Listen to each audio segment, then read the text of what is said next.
तर मित्रांनो, गर्लगुंजी जे मी शेतात आहे, चोबाजूने डोंगर जंगल सदृश्य भाग आहे आणि शेती आहे. ऊसाची नांगरणी करताना तर सुभाष सिद्धानी म्हणून त्यांच्या शेतात 2 नाग, खरं तर तुम्ही ते बघू शकता, ट्रॅक्टर चालवत असताना त्यांना 2 नाग हे बाहेर आले.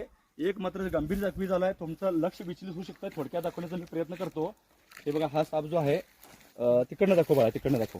हे बघा, हा इथं सगळी आंतडी बाहेर आलेली आहेत आणि तो आता मोठ्या प्रमाणात जखमी आहे बिचारा. आणि त्यामुळे त्याला काय मी वाचवू शकलो नाही. पण दुसरा नाग न कळत इथं बिळात गेला.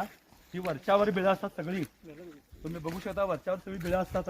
आणि हा बिळात मी आता इथं खोदत आल्यानंतर ऊस लावलेला होता आणि परत त्यांनी ऊसच लावणार आहेत. इथं हा साप गेलेला आहे.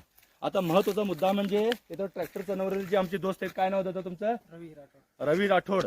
आणि त्यांचं म्हणणं असं आहे की त्यांचं ट्रॅक्टर आलं काय तर प्रॉब्लेम येईल वगैरे. तुमच्या बाबतीत पण अशा घटना घडू शकतात. साप हात आणि पाय पडतोय तेव्हा चवतोय. जगातला कोणताही साप बदला घेत नाही.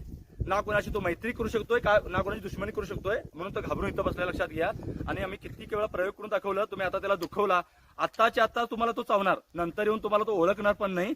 हे सत्य आहे, हे तुम्ही स्वीकार करा.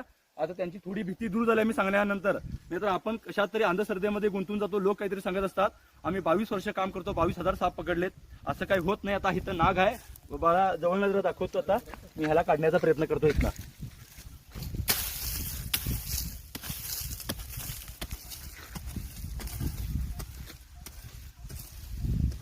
इथं नाग बसलेला आहे तो.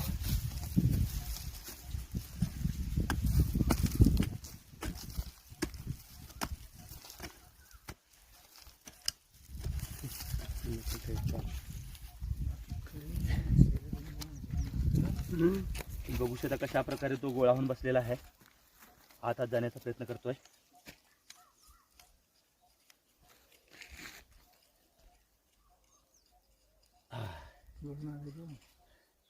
त्याला पण जखम होऊ नये, कारण एकदा तो जगलाय. आता त्याला जायला जागा नसेल बहुतेक आणि आत बाहेर करायला तुम्ही बघू शकता कशा प्रकारे. आणि आम्ही पण त्याला काठी लागली, आता कुदळ लागली, म्हणजे आम्हीही दुखवलो असा प्रकार होतोय, लक्षात घ्या. पण तो त्याच वेळेला चावू शकतोय, नंतर मात्र चावत नाही. आता तो आम्ही काय केलं तर तो निघून जाणार. माझी पण काठी लागते, किती वेळा कुदळवर लागत असते. आणि बघू शकता तुम्ही तो किती घाबरतोय आपल्याला.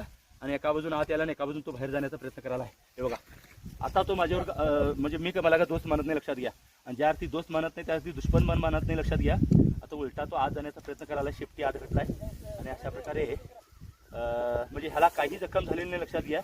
ते तोंडाला थोडं काहीतरी भाजल्यासारखं दिसतंय, म्हणजे अगोदर काहीतरी असणार ते, म्हणजे असं सापाना पण होत असतंय. आता मात्र उलट्या बाजूला आहे आणि मी त्याला तोंडाला सरळ म्हणजे हेड कॅच करण्यापेक्षा परत बाहेर काढण्याचा प्रयत्न करणार आहे, लक्षात घ्या. बाबा इकडे येत होता.